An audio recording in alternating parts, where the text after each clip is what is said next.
On today's episode, Michael and Ryan do a little field research into pumpkin beers because it is that time of the year. Cheers.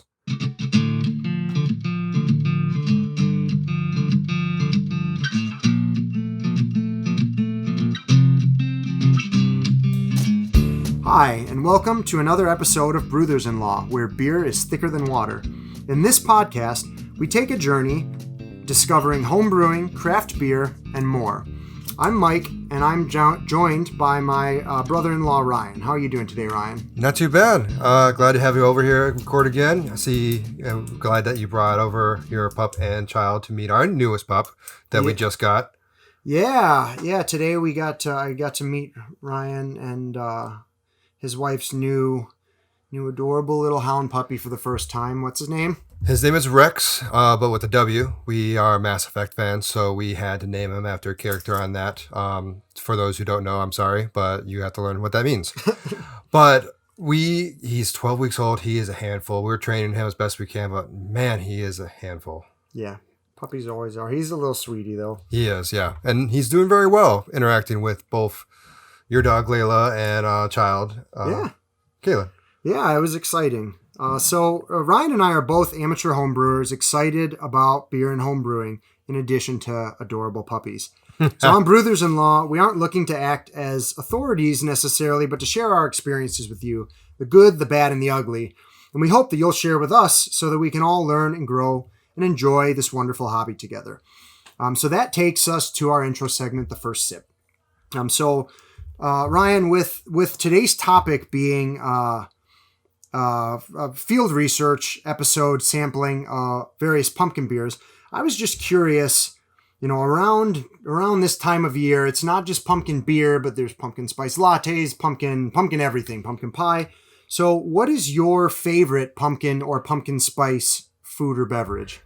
I have to admit, I'm not a huge pumpkin spice fan. I did a mead, I think we talked about this actually in our misadventures, where my pumpkin spice mead exploded everywhere. It's kind of soured you on the whole smell. It does a little bit. But like I've had a few pumpkin spice things here and there. And even today, actually, of recording this today, my wife had a cold brew pumpkin spice like foam sweet thing. It's sweet cream, whatever they do at Starbucks. I don't know what they do there. They make so many different things with pumpkin spice now. But for me, I keep it simple. Pumpkin pie. I love me some pumpkin pie with a big old dollop of whipped cream on top, and maybe two of those actually. And like I just go to town. That's my pumpkin of choice right there. Pumpkin of choice. Well, you can't go wrong with pumpkin pie. What about you? So similarly, I am not necessarily a big fan of beverages with pumpkin spice in them. Mm-hmm. It's that time of year, though, man. It is that time of year, but I do tend to love bakery items that are made with pumpkin and pumpkin spice. I love a good pumpkin pie, but actually my favorite is like pumpkin bread. Okay. Or like pumpkin loaf. Yeah. Oh, man, so good. Yeah, it's delicious. So as I already alluded to, today's episode is a field research episode where we'll be diving in and sampling a selection of various pumpkin ales. Ryan, you're going to be kind of leading that for us, so why don't you take it away? Absolutely. So we found about 6 beers. Actually, we found exactly 6 beers, and they all range. We have ones that taste very pumpkin-y, even pumpkin spice, and we're going to dive a little deeper and try some weird things outside the box than this usual pumpkin or pumpkin spice beers. How do you feel about pumpkin beers, Mike? I know they've been around for a few years and they're getting bigger and bigger. Everyone's doing one now. Everyone does it slightly different, but what's your take? I will say I enjoy a restrained pumpkin beer. I think they can be overdone.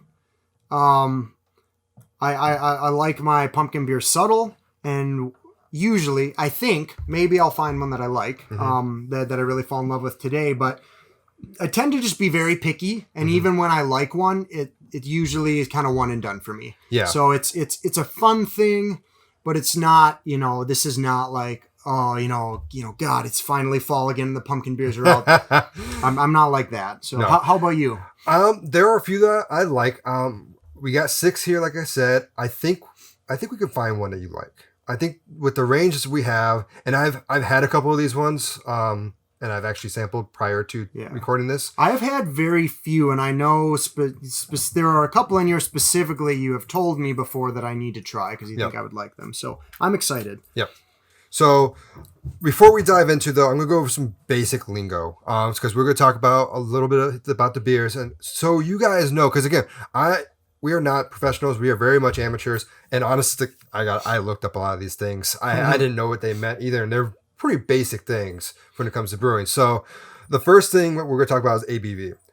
That should be an easy one. ABV is the strength of the beer. What percentage of it is beers? Alcohol by volume. Yeah, exactly. So most light beers, your typical light beers that you find are about 2 to 5%, depending on what you got. Yeah, 2 is real low. 2 is really low, but there are some out there. That's a Mick Ultra, I feel like, of 2%. I wouldn't know. The next one is called IBUs. IBUs is the International Bitterness Unit. I actually had to look that up because I did not know what IBU meant. Oh, really? Yeah. So it is a ranking of a hoppiness of a beer. It ranges from 1 to 100. Most light beers are about 10 on that range. And most normal IPAs are about 50 on that range. And there are some things to keep in mind. This is basically the IBU, I think, is a fairly calculable number. It is. But it doesn't necessarily correspond to the experience that you're going to have. If you're drinking a very malty beer, that might have higher IBUs, but it might not taste like it because there's so much sweet malt flavor or roasted malt flavor that they kind of balance each other out. Exactly. Yep. If you're having a really light beer with fewer malt flavors and the same amount of IBU, it's going to taste way more bitter, presumably, probably hoppier as well. So, yeah. I mean, the highest I've ever seen is probably 90, and that's the one that our father-in-law likes. That's Rocket or whatever. I forgot what it is. It's a hard one. He rarely finds it, but when he finds it, he buys all of it that he can get his hands on because it's just hard to find. I don't know. But most beers, I drink a Two-Hearted IPA, which is around here in our area, and it is actually 50. That is IBU for 50 right on the dot. 50 is a solid level, and you can get a lot of, I guess I don't think that any of our beers today are going to be extraordinarily hoppy. No, so let's spoiler on that. You won't get that much. Yeah. The next one is palate cleanser. Pretty easy one. It's something that you do to kind of clear your taste buds when you're tasting beers and everything. The main things that you can use are water and pretzels. Easy ones to do. Yeah. The next couple ones I'm going to dive in just because I'm going to say these things and just so you guys know what they are. So there's a term called two-row. Two-row is a grain base that you brew your beer. It's a very basic grain base. And the reason it's called two-row, actually, and I did not know this, because it has 2 rows of seeds up towards the flowering of the plant. Did not know that. Did not know I had a flower either. Oh, I didn't either. Yeah. So basically here we're talking about sort of categories of malt that you can use to make beer. Two-row is kind of the sort of the classic base malt for most American if beers. you are getting into brewing or are into brewing, two-row is your base of anything. You can use that in almost every single beer. And I say that because all these beers will have 2-row in them. For what I've done my research on. The next thing is called crystal malt. And crystal malt is actually more used for coloring. It does provide a little flavor, but it's pretty much, there are many different versions of it, and it's just changing the coloring of your beer. So you want something a little darker, you go for a darker crystal. You want something lighter, you go for a lighter crystal. Yeah, I would say in my experience, you can definitely get flavor if you use enough of them. Yes. It all kind of depends, but you can, the lighter will tend to be sort of a sweeter, more caramely flavor, and the darker will tend towards more of like a malt, stronger, burnt, sort of a and the next couple ones are different kind of hops that are used in these beers. So I'm just going to get you guys in there. We got Nugget, Bravo, Hallertau, and Cascade. So the Nougat, Nougat, I'm hungry. The Nugget hops are typically used for IPAs, but it gives it a nice herbal aroma. The Bravo is a little spicier flavor to it, so it's got a little more of it to it. The Hallertau is a noble hop. I actually did my research. It's 150 years old. They've been using this for that long. It's grown over in Germany. It's got a light and flowery aroma to it. And then Cascade is a very simple, used a lot in IPAs as well. It's got a nice citrus flavor to it. So it's very, very, I use it a lot in my IPAs. So I'm intrigued on how these all kind of go into these beers with pumpkin. And just to tie this back, these are all these are all hops that you found used in the range of pumpkin beers that we're sampling. Yes. So that's quite a broad. It is. A broad it's very range. crazy. Now, I know you said Hallertau is of German origin, even though it's grown in America too. Are the other styles? I know Cascade is very American. What about Nugget and Bravo? I believe. Actually, I do not know, but I'm pretty sure Bravo is a little newer, and so is Nugget. I think they're kind of grown everywhere. With a noble hop, it generally is called a noble hop because it's grown in one spot, only one spot. It's like Champagne is really only made in Champagne. Anything else out there is still really a Champagne, but it's not Champagne. It just depends on who you talk to. The Hallertau is grown here in the States and other places, but if you don't get it from Germany, there might be higher ups. There might be differences. Yeah. The higher ups will know the difference. Hoity-toity people. Yes, I will not know the difference. You may not know the difference, but someone out there will know the difference. Okay. So we're gonna dive in to our first one. It is actually from where we're at in Michigan, called Ichabod from New Holland. This was my introduction to pumpkin beers. So this, I believe, is the one that you told me I needed to try. Yes. That at least at a time was your favorite pumpkin beer. It is up there for sure. So I'm gonna let you look at it. It's a pretty beer. It's very clear. We drink out of these little 3-ounce taster glasses, so we don't get too lit while we're recording this. But I can easily see my fingers through the back. It's got this nice kind of orangey, kind of the lighter side of amber. And I guess that based on the kind of common ingredients you just listed, that makes sense. There's probably a little bit of crystal in here. It smells, it doesn't have a strong aroma, but I can convince myself I get a little bit of that like pumpkin. I don't know about the spices though. I don't really get a lot of the spice. I mostly just get pumpkin. The taste is really clean. Again, I get a little bit of what I associate as, it might be the spices that I associate being with pumpkin, but I get kind of a clean, almost like a really light version of like an American Amber with a little bit of pumpkin flavor. So I tried looking this one up. New Holland apparently keeps their recipes deep on wraps. Close to the chest? Yes. So I didn't actually find the recipe. I found a clone for the recipe. And this is where, again, you had the two row and you had the crystal malt. And this is where the Cascade hops came in for this clone. I was very surprised to see that because I don't taste a lot of citrus. There is some nutmeg and some cinnamon in there, but it's not overpowering over the pumpkin that's also in there. No, yeah, I don't. Nutmeg and cinnamon I find can be really, really obvious in a beer, and I barely get them at all. I'm sure probably what it is, and this will probably be true for all of these, but I think we all kind of associate those spices with pumpkin food too. Yes. Kind of like everybody thinks that rye tastes spicy like caraway seeds because rye bread's always made with caraway seeds. So I'm probably just kind of getting all of it, and my brain is saying pumpkin. This is definitely more of a pumpkin beer compared to like a pumpkin spice beer. Yeah, it is. This is really good. I think that I definitely could have more of these. So like I said, I do have a fun story actually with this one and add to misadventures, but we're going to do it right now. So like I said, this is my first pumpkin beer ever. And I was living with a couple of roommates at the time, and I never had pumpkin beer, and we went out to get some beer real quick, and my buddy was like, "Oh my God, this beer," and grabs a 6-pack of it, and I always sees the Headless Horseman on the bottle. And I'm like, okay, so what is it? He goes, "It's a pumpkin beer." I go, okay. I didn't know they put pumpkin in beer. I feel like that's not necessary, but let's give it a try. And he said, "This is the best thing. It's so good. It only comes out in the fall." And so we bought a 6-pack. We walked inside our apartment, and right as I walk into the door, the 6-pack bottom drops out. Oh no. All but 2 survive. And just shattered everywhere. And we each only got 1 after that. So what you got? Oh, you know what? I took a bigger sip there, just to try and finish the sample off, and I got the spices. Smaller sips, I hadn't really been getting it, but with the bigger ones, I definitely get it. Yeah, I've found that whenever you have, that's like the limited quantity rule. Maybe that's why you've always liked this one so much, because your first experience was like the one bottle that Well, it's survived. like your sad panda. Sorry to bring that back up, but yeah. And that's exactly that's exactly right. So I guess, is there anything else you want to say about this? No, it's like I said, it's one of my favorite beers. It's, again, I think New Holland kind of keeps everything on wraps. It was the only beer I really wasn't able to find a base recipe for. Yeah. Most places at least gave like what kind of grains and what kind of hops were used. They didn't say yeast, obviously, and they all said nutmeg, spices, pretty much.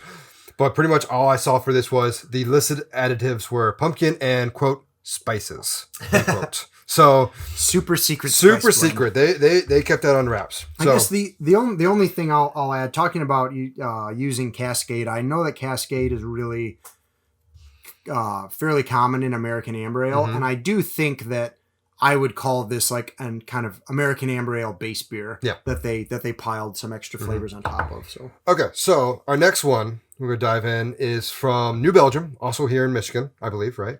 I think they are now, and they weren't before. I want to say they used to be in like Colorado or something, but I don't know. I'm sure North Carolina. That's... Oh, okay, brewed and canned in New Belgium Brewing, Fort Collins Co. in Asheville, North Carolina. Sorry, everybody. Well, we're still learning this. We're just dead wrong.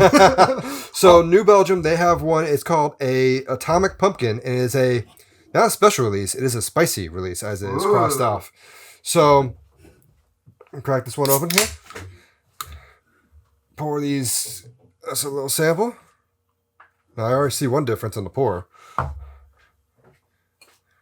Yeah, slightly lighter color. Much lighter. Yeah, this is sort of off gold. It's just a little. It actually is like the same color as the can. Yeah, it is. Like this kind of bright orange. Now, sorry, I may have missed this, but did you give their description? I have not yet. I was going to let you get your sample first. That you get your taste, and I'll dive into it as well. So again, another very clear beer. They're not jumping on the hazy train with any of these beers. I don't think most of these will not be hazy at all. Yeah, it's pretty. It's an odd color. Like sort of sits in this weird spot between ambers and like darker blondes that you don't really see many beers quite this color. No. Ooh. Okay. So what you got? I definitely get I get the spices very prominently. Yes. The nutmeg and the cinnamon. It is a spicy release. I don't get a lot of pumpkin, although I don't know. I know that I've heard that not all pumpkin beers actually contain pumpkin. A lot of them just have the spices. And I wonder if that's maybe one of these, but I also get a distinct little zing of spice. So of spicy spice, like capsaicin spice. So first thing, most pumpkin related things will not have pumpkin because they usually go for that pumpkin spice. I don't think either one of these so far really falls in that category. Because I know when I did that mead, there was no pumpkin in it. It was literally nutmeg, cinnamon, and allspice. That was it. It was pumpkin spices, yes, but not actually pumpkin. Yep. It was like the spices that make you think pumpkin spice. Exactly. I assume that's how it's done at like Starbucks and stuff too. I doubt they're putting pumpkin in those coffees. No. So this one also 2-row malt. It also has a couple caramel, kind of give it a color. The hop is nugget in this one, so that's that. I believe that is the spicier one. Or no, that's the herbal one. A little bittering as well. I could see that. But the additives for this one are pumpkin, cinnamon, and chili. So this actually has habanero chili in this one, and that's that spiciness that you get. I believe it. It's nice though. It doesn't smash you in the face. But I can't count. I really like chilied beers, like spicy beers. And I can't tell you how many times I have gotten a new one and just can't taste the spice at all. Yeah. This is not that. It's a really, really nice level. It's very well done. It still drinks almost, like you said, almost like a lager, like really, really clean drinking, light. I think this would fall into the category of what you had said where crystal is sometimes used in low quantities, just mostly for... Yeah, exactly. Mostly for color. I could see that being the case here. Very good.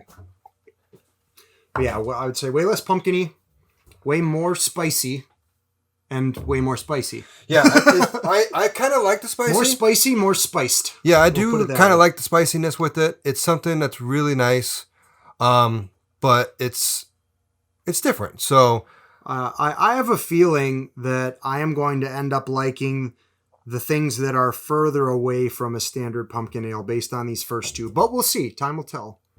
So what's next? So next is from Voodoo Ranger. Not Voodoo Ranger. New Belgium. That's the Voodoo Ranger. Let's try that again. Okay. David, start recording now. So what's next? So next is from New Belgium. It is Voodoo Ranger, a special release, or actually spicy release, Atomic Pumpkin. So here's a little sample. All right. Yeah. So and this is from Michigan, right? No, I don't think it's from Michigan. Where's North Carolina?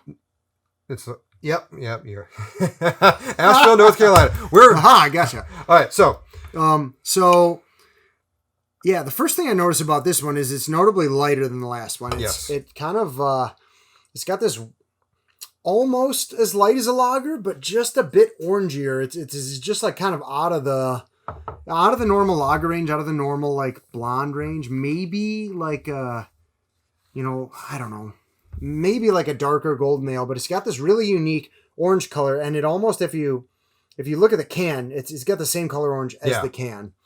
So I get a little bit of pumpkin spice on the nose for sure. Mm-hmm. I know that this is a spicy release, so let's see what you got. Yeah, let's see what's in store here.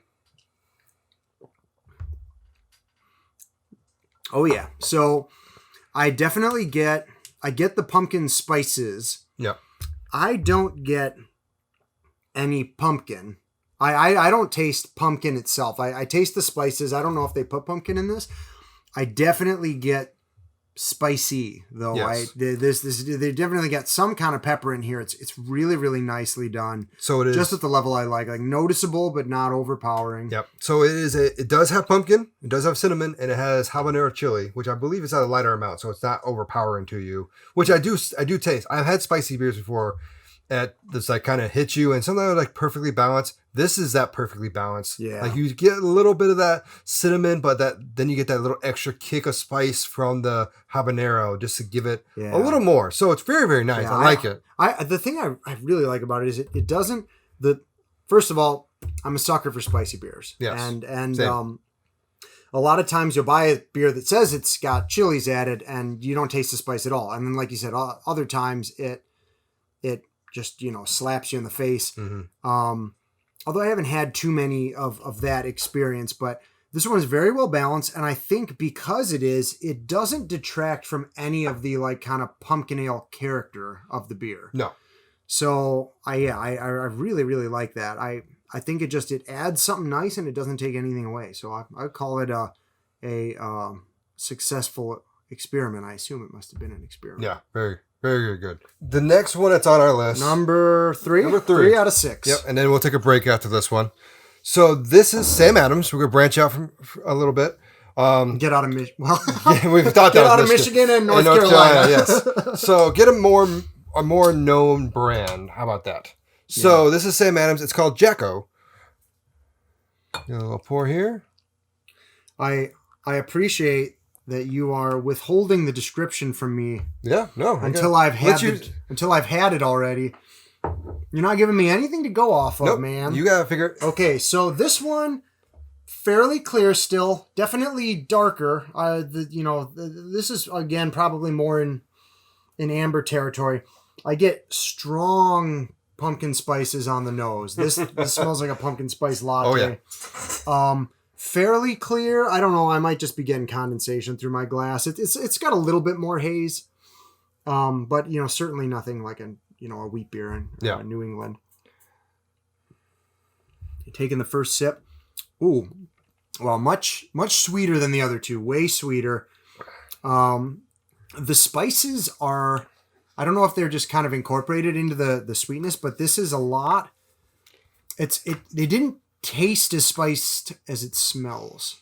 It smells spice I smell cinnamon and nutmeg more than I taste it, but this is definitely a kind of a big change from the last two, which were not very sweet. I find this to be quite sweet. How about you?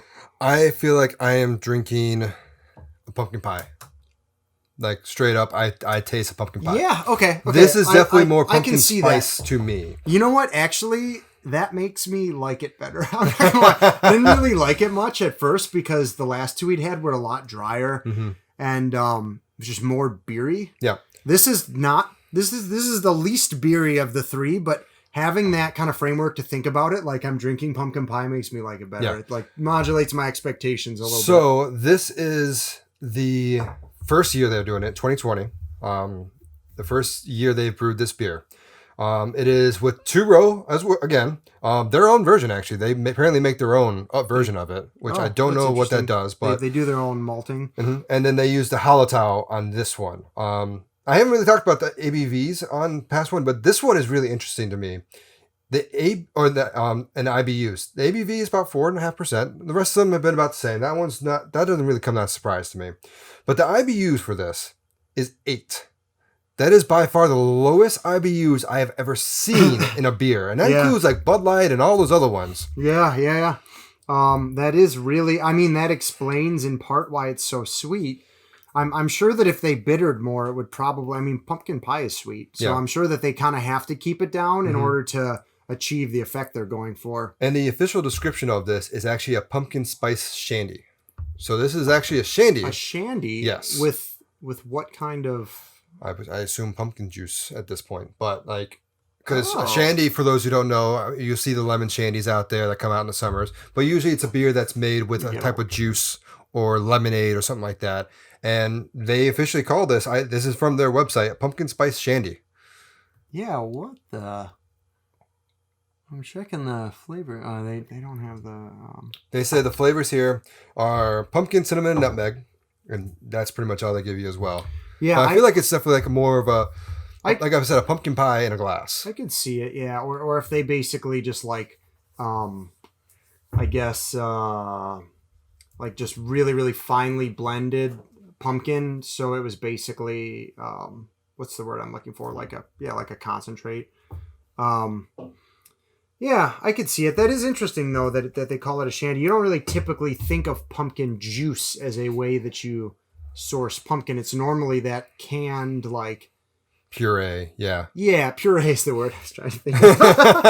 I'm afraid to know what you're going to say there. Yeah. So just sorry, since we missed it, before we go to break, can you compare? You said that one is 8 IBU and what, 4 and some change percent? 4.5% on the ABV. So what were the first two? The first two, so New Holland Ichabod, the ABV was 4.5 as well, and the IBUs were 26. So that's not too high. I mean, I really couldn't tell you there was like hops in there. It's still good. Certainly not hoppy, but it was way differently balanced. That it had that crisp beer finish, not something sweeter. And then for the Voodoo Ranger Atomic Pumpkin, the ABV was 6.5, so slightly stronger.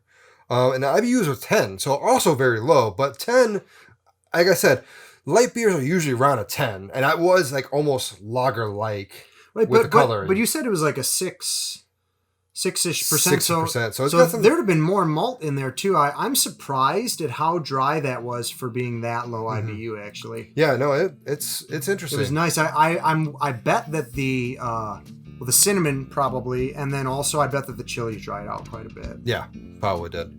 All right, so we're gonna take a quick break now. We'll come back and do the next 3, which I find are going to be very, very interesting from on my research that I've done. So stay tuned. We'll drink some more. Nicely done.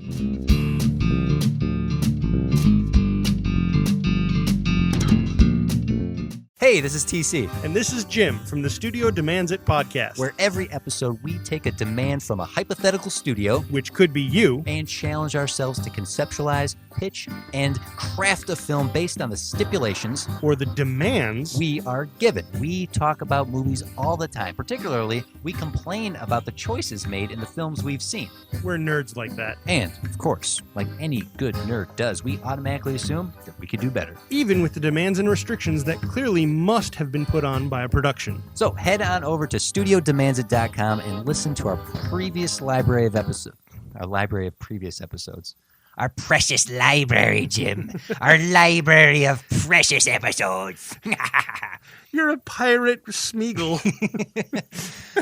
Okay. So head on over to StudioDemandsit.com to listen to our library of episodes. And submit your demand for a future episode, too. So go do that.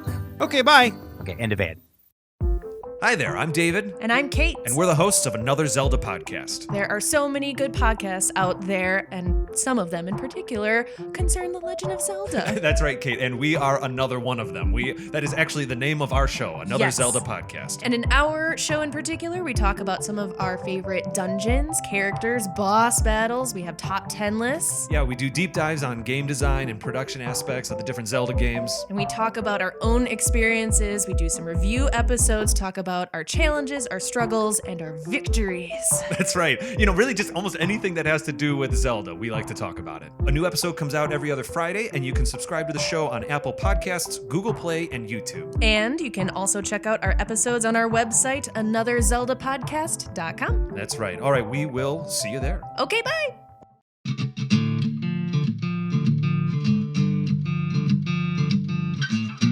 All right, welcome back, guys. We're gonna dive into our next beer here. Number 4. Number 4, exactly. It is from Vibrant Brewery. Brewery Vivant.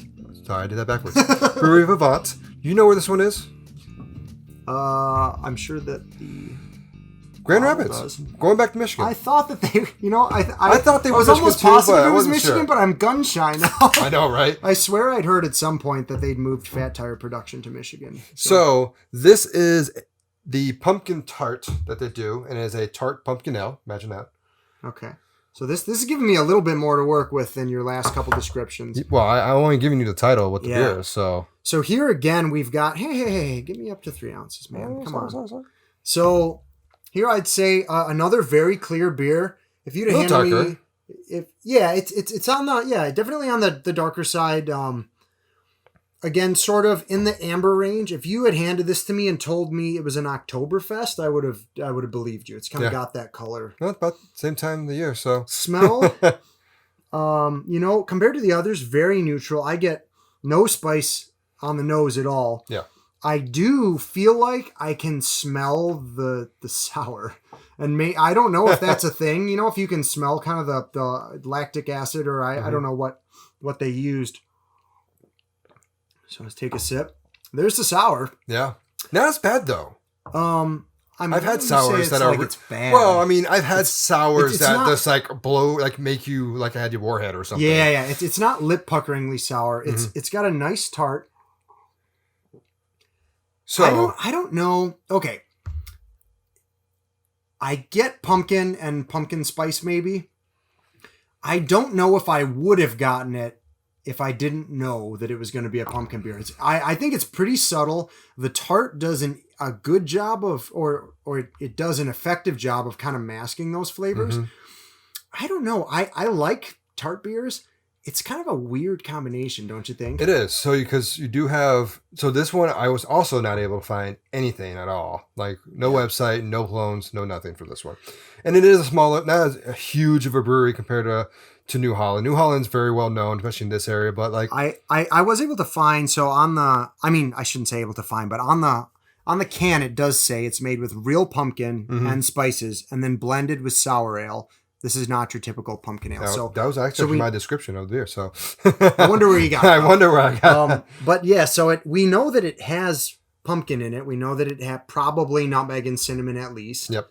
But yeah, we don't know a lot else about it. We don't know what Brewery Vivant, I think, does a lot of sours. So they do a lot of farm ones as well. So I assume a lot they of natural things. probably blended it with one of their existing sour recipes. It's certainly an interesting take on a pumpkin ale. Yep. And again, I'm not sold on how well it blends together, the pumpkin and the spices with tart, but I like it. It's different. I wanted something different with this too. Yeah. So the ABV, this is our strongest one at 7.2.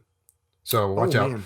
Oh boy. But I do not have any IBUs, which I would assume it's still probably in that lower range. Probably I'd say around 15 to 20 range around there. It certainly doesn't taste hoppy. No. It's like I would say it's way less sweet than the Sam Adams, and Yes. I experience it as being more sweet than the other two. Somewhere in the middle. Yummy. Yeah, that was pretty good. I'm actually impressed by that one. I was a little worried with the sour Yeah, again I because said- a lot of sours I've had, it's just overwhelms you and it's just too much, and you pucker your lips. See, and I yeah. like that. I don't mind it, but I can do one and that's it. I will say those aren't the best sours I've ever had. The best ones have kind of this level of tartness. Yep. Okay, So- what do we got next? So we are going to Dogfish Head, which I believe is based out of Northeast, New Yeah. Hampshire, I believe. That was what I was going to say. Yes, New Hampshire. Oh no, Delaware. Sorry, people. It is the other one right next to it. We're bad at this. Yes. So this one is called Punkin. So it's not pumpkin, it's Punkin Ale. I do actually have a fun Like, story for this. Hey there, pumpkin. Yeah. Something like that. I actually do have a fun story for how this beer started, and I will tell that after we had our sampling here. After the initial impressions. So Yep. here's another. These, I got to say, all with the exception of the lighter color of the New Belgium, all of these have looked almost identical. This is another one, crystal clear. I had believed it was like on the lighter side of an amber or maybe like an Oktoberfest or something like that. It's got a nice little head of foam on mine. What do you get on the nose? I don't know if that's the spices. Well, give it a try. You're my testy on this one. Yeah. Okay. Okay. This one is very spiced. It much more I think than I get on the nose. Like we had a different one. I forget which one. I think it was the Sam Adams maybe that smelled spicier than it tasted. This one tastes spicier than it smells. But see, the difference I for don't me know is if I that like it. doesn't taste. The Jacko tasted very pumpkin pie. This one it's still mellow. It's not like in your face spice or sweet. It's a nice pumpkin It is spice. somewhat, yeah. I would say it's not. It doesn't finish quite as crisp and dry as some of the others, but it's definitely it's pretty in the middle somewhere. It's definitely not nearly as sweet as the Sam Adams. So going off everything, the base is again 2-row, seems to be common here, and also a caramel crystal, which gives it that nice little color. They specifically said caramel crystal. The rest of them kind of just said crystal. So I don't know exactly what coloring of the crystal it is, but this one they said a caramel crystal, and it also has the Hallertau hops in this one as well. The extra ingredients actually are this description is a brown ale with brown sugar, spice, and pumpkin. So this has brown sugar in it, which is interesting. Interesting, yeah. That might. What's the IBU on this? The IBU is 28, so nothing. I mean, a mellow one still, but not like too crazy. For these, I think that's the strongest one of them all so far. Because the New Holland was 26. Dogfish Head tend to be hopheads over there. Yeah. So I'm sure that was as low as they could bring themselves to go. So fun story with this one. So it is rumored that this was the actually first beer they've ever made, even before they opened the brewery. Really? Yes. And they entered this into a contest at a festival near the area. It's called the Pumpkin Chunkin. That's why it's got the name Pumpkin instead of Pumpkin. And what this festival is, it's been going on for like 15 years or more. They get teams to come in, they build these contraptions, and they launch pumpkins. And see who can launch the furthest. So you have some trebuchet type things. You're chunking pumpkins. Exactly. Okay, I see. So chunking pumpkins. That's how it's the name. So I've seen pictures and videos of it. I was doing my research. You had like trebuchet type things where like it launches it. That sounds like fun research. Like some cannons shooting off. It is hilarious. Cannons. Oh my god. They won gold medal the first year they brought it there.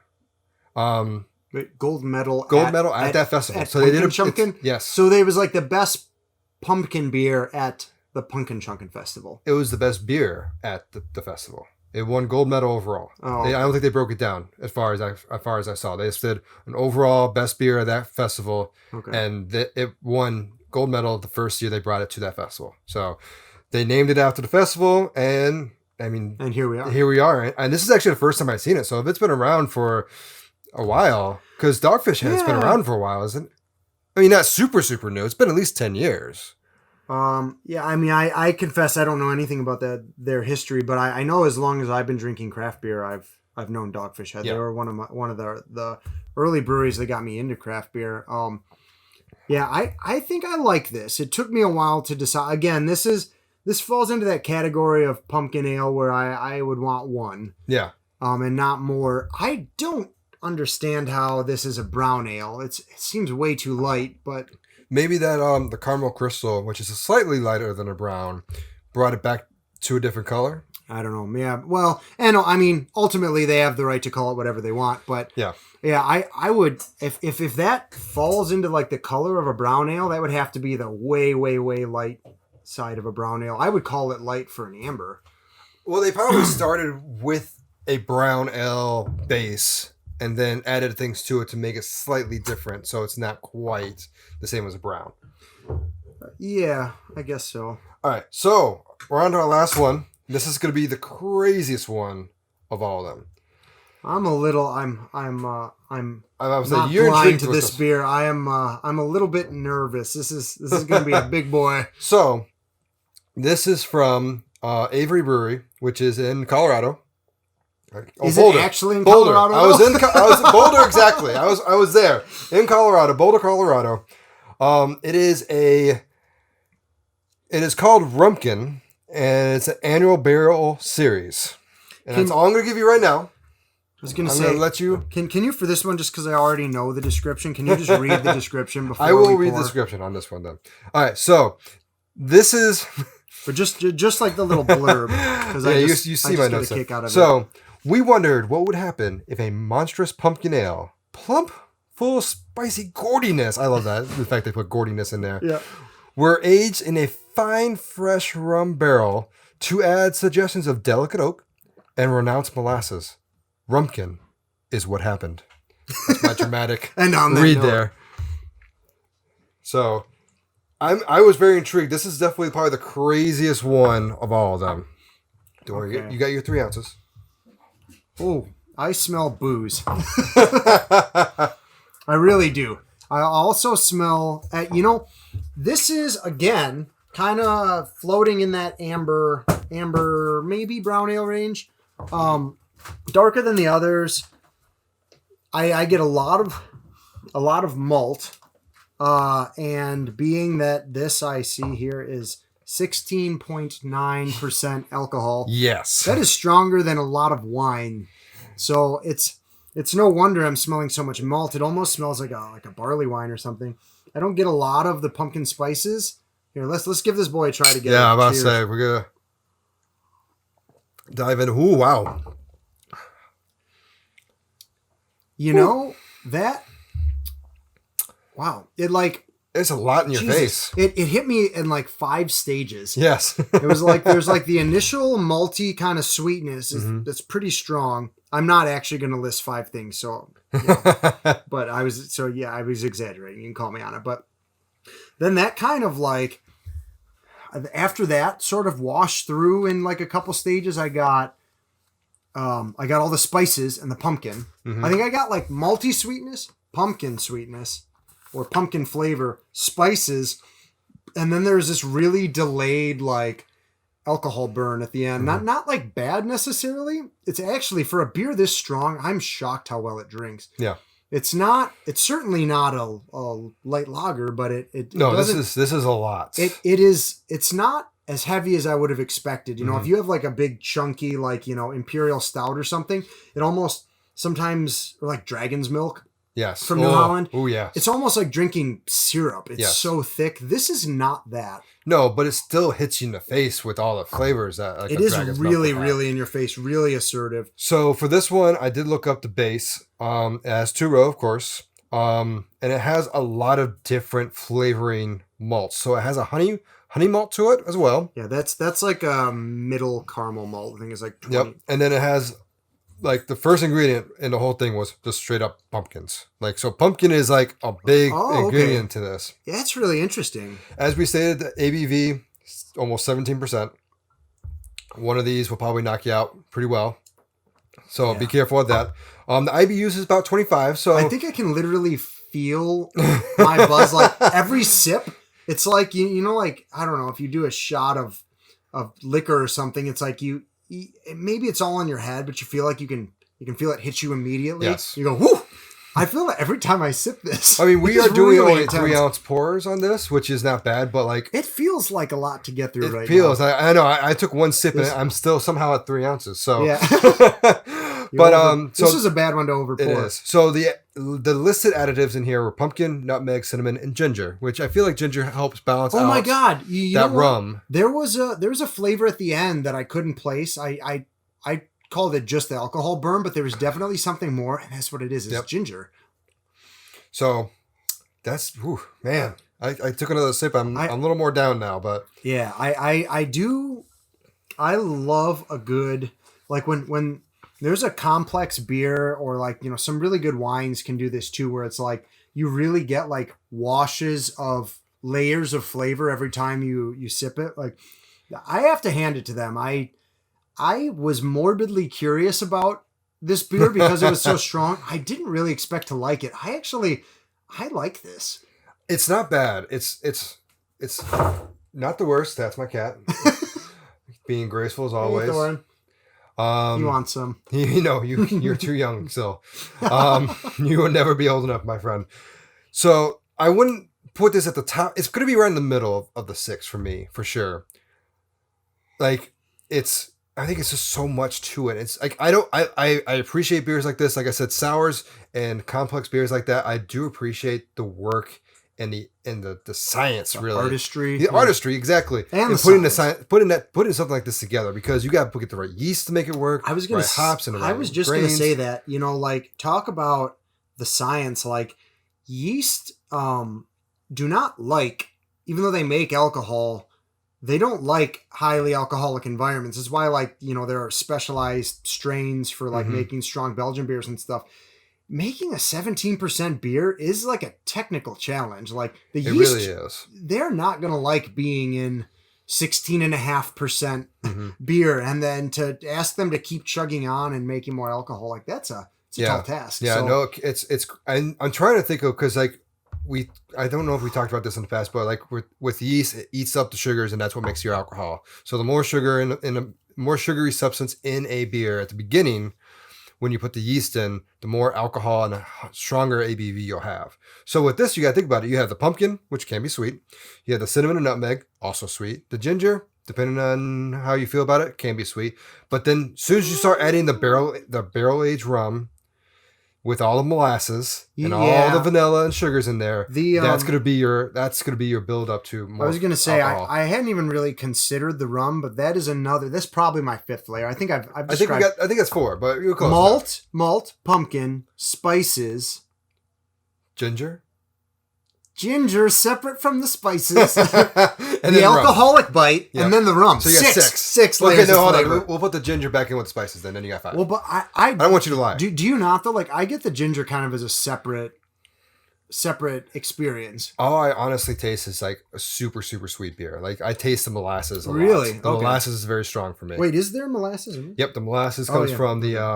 from the rum barrel itself. So for those, yeah. rum So barrels you're- usually are sweeter with the barrels, like because they char and everything else. It's not. and you get that sweet molasses, sweet vanilla. But they don't put molasses in this beer. No. It just that flavor comes out of the rum barrel. Yep, exactly, Okay. yep. I see. Yeah. Yep.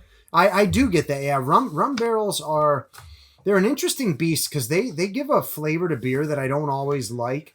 But like I know you and I both love the Belvany Caribbean cask, Caribbean cask Scotch, 14-year Scotch. That in a rum barrel just mellows out. I don't get any molasses or anything out of. Well, it might depend that on the rum Scotch. barrel itself too, because I think it said it's a fresh rum barrel as well, which And- means that it's well- only been used once or twice, maybe. Yeah, that's true. And I guess the other consideration is rum is sometimes made from sugarcane. Like if you get it from like the Caribbean or from South America, often it's made with sugarcane, and sometimes it's made with molasses. Okay. A lot of, like in America, like Captain Morgan, for instance, is molasses rum, Yeah, and they're gross. So like I would assume that those different barrels would contribute very different flavors. Yeah. No, agreed. Based on And what also kind of rum it is. with that Caribbean cask Scotch that we were talking about, I believe it's a multi-layer. I know you're feeling it now. It's a feeling multi-layer, so they kind of split a barrel and they put it back together. Some with rum and some with regular what would be a Scotch barrel. Oh, So I believe that's what they do. I know I've seen people do that before they build their own barrel, so you can get specific flavors out of each slat, and then you put it all together, and then you put your liquor in there to age it with flavors. Yeah. Well, yeah, I guess that's neither here nor there. Oh, I wouldn't do that. Oh man. I'm at home. You got. That's true. I was going to say, when I go upstairs and it's about 1:30 in the afternoon and my wife says, "You look like you've got a buzz. What happened?" I will say, Avery. Rumpkin is what happened. Rumpkin is what happened. All right, so let's bring this all together. Oh man, let's do it fast. Let's do it fast before we lose you here. We still got another episode recorded today, sir. For those behind the curtain, we got one more episode recorded after breaking this. the fourth wall, Ryan. Yeah, I know. So let's do this first.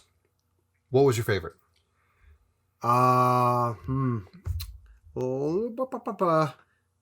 Atomic Pumpkin. Atomic Pumpkin. Okay. I loved that. I'm a sucker for chili peppers in beer. I liked that a lot. I liked the tart, and I liked the Ichabod. I got to give it to you. That is probably for a pumpkin beer without a twist. That is one of the only ones I've had that I would buy like a 6 or 12 pack, and that I would drink more than one of in a night. It's very, very good. Agreed. Super well balanced. I love that Atomic Pumpkin though. I would probably put that third on my list, and it's very close 3 because my number 1 would be the Dogfish Head.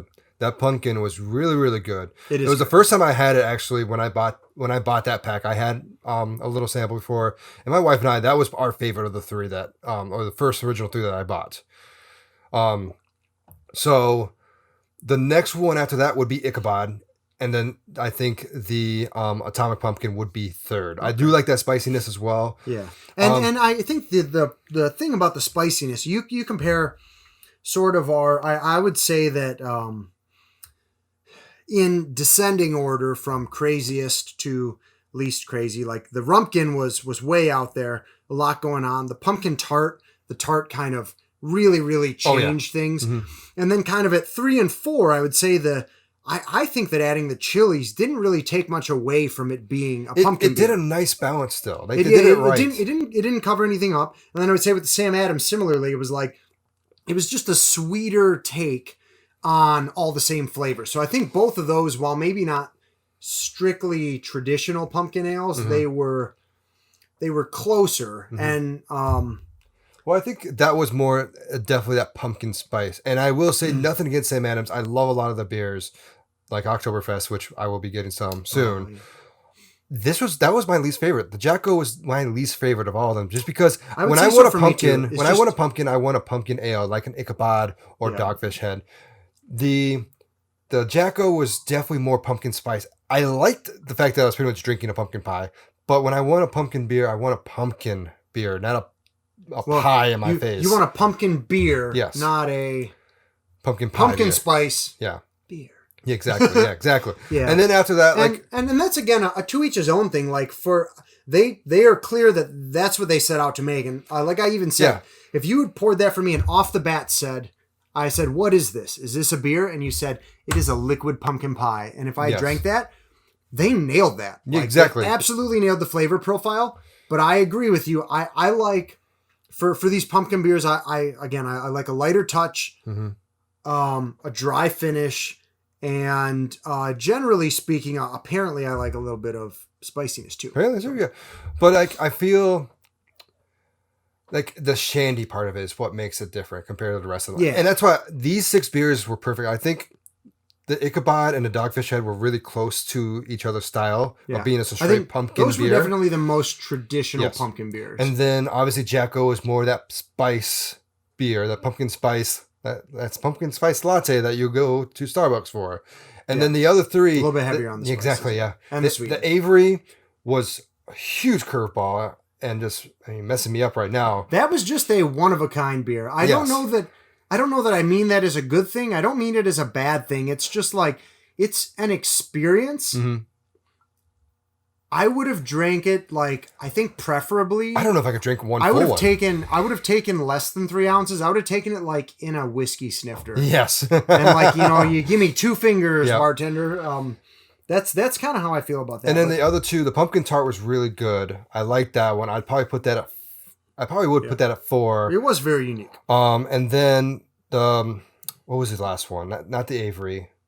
What was the other one that we had? We had one more.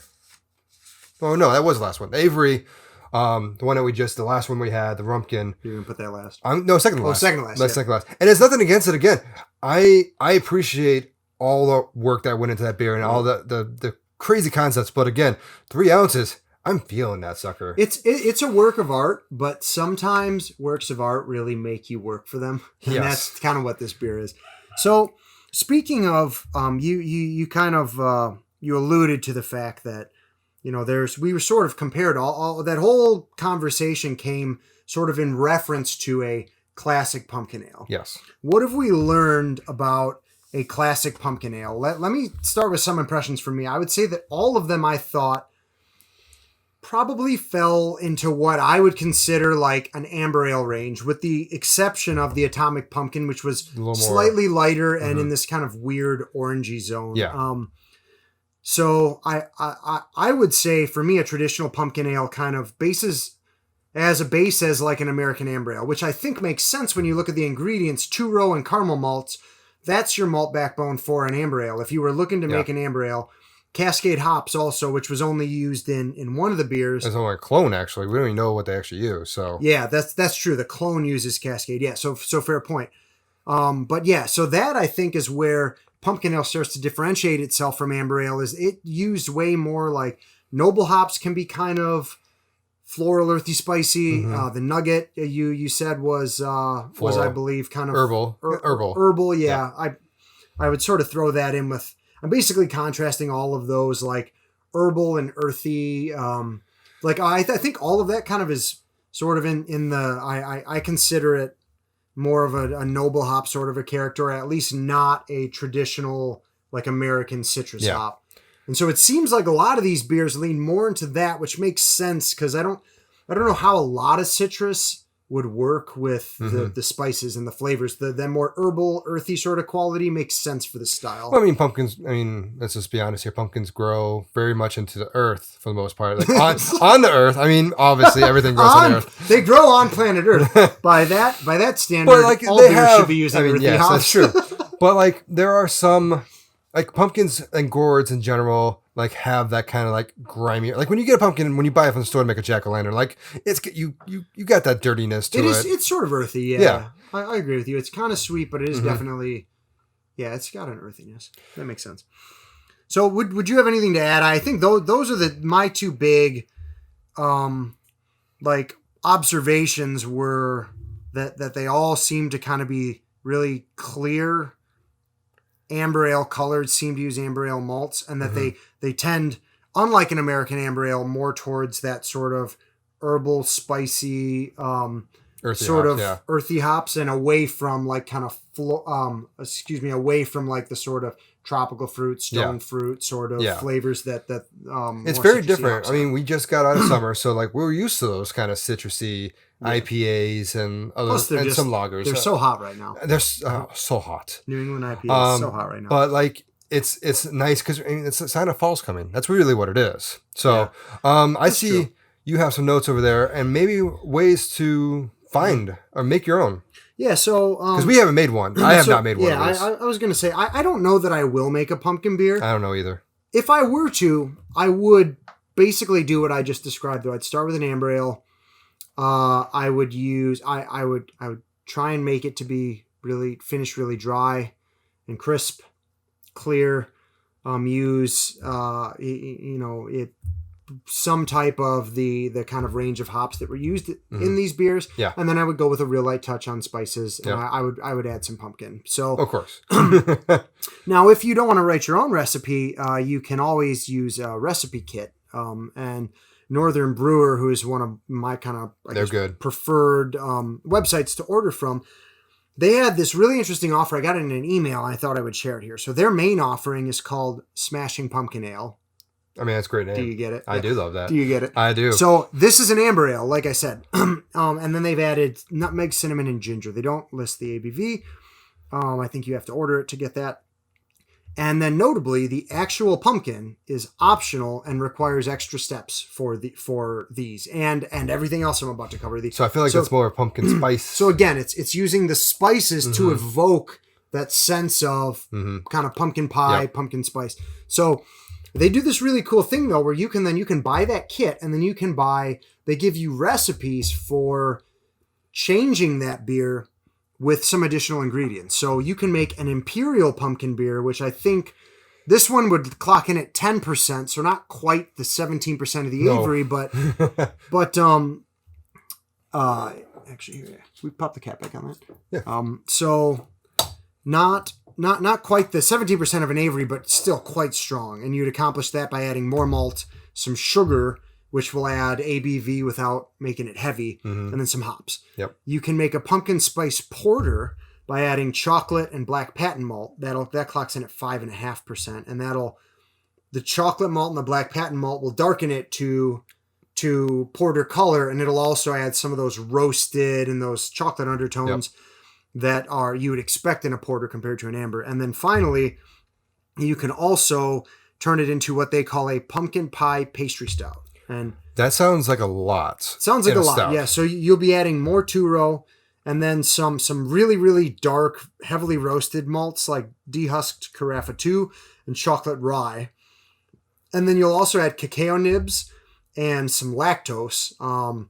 And so the cacao nibs will give it a chocolatey quality, obviously. The lactose is yeast are essentially lactose intolerant. Yes. So they don't eat that sugar, so it sweetens the beer and gives it this kind of milky sweetness. I do that. Yeah, I use that in my stout. You ever had like a milk stout? Yeah. So I think it's interesting that they're offering you the opportunity to make regular amber and an imperial, but also to darken this into a porter and a stout. They also have a separate kit for a pumpkin spice latte stout.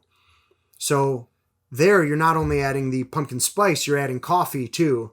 And Interesting. You're literally making like pumpkin spice latte in a beer. So interesting. I just think it's interesting to mention that although, what we have kind of found is that most commercial, widely distributed examples stay within this amber range, it's not your only option. You can really branch out, and people seem to be wanting to branch out darker into stout and porter. Yeah. territory. And we've talked about this where my line for this when I was coming up with recipes was Simpsons did it, which is a South Park reference. It's all been done. Everything's been done. So it's hard to find something that no one else has done when it comes to the brewing world. Yeah.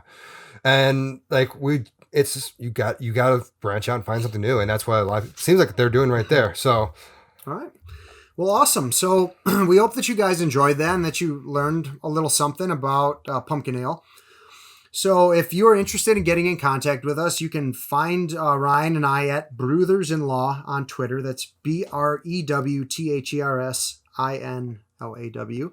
And Ryan, I believe there are a couple of other locations they can also find you. Yes, so I'm also on Twitter, a couple of places. My main handle is Rambo Kuhn, RAMBOKUHN. My homebrew has its own little handle as well, which is Wise Old Owls Brew. And I also do a side blog that I work on. It's called hopbrewandblog.com. So let us know how you feel about your favorite pumpkin spice thing, whether it's food, whether it's beverage. And let us know any other pumpkin beers that you found out there. Because we're in Michigan, we can branch out. Obviously, we got some things from across the country, but there are certainly smaller breweries that do crazier things probably. So let us know. We'd love to hear about the zaniest pumpkin beer you've seen. We'd also love to hear if you've ever made one of your own. Yes. What was your approach? How did it turn out? So make sure to leave your thoughts. And until next time, cheers.